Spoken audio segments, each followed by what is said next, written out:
In Kolar, members of right-wing groups set fire to Christian religious books alleging conversions by the church.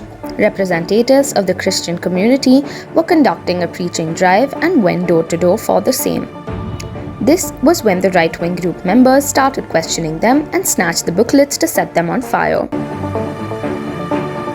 In another shocking incident, a man with a sword tried to attack Father Francis D'Souza, but he somehow escaped without injury. The man sneaked into the church and attempted to assault Father Francis. There have been 32 attacks on churches and the Christian community from January to September this year. And if we count the numbers in the last 2 months, 6 attacks have been reported, excepting to a fact-finding report by the United Christians Forum, Association for Protection of Civil Rights, and United Against Hate.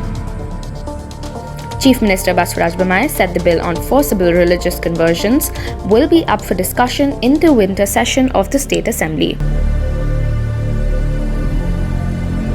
So yesterday was an attack on few people in Kolar, and they burned the literatures of Christians, and in Belgaum we see that they took a knife to go and attack a Father Francis.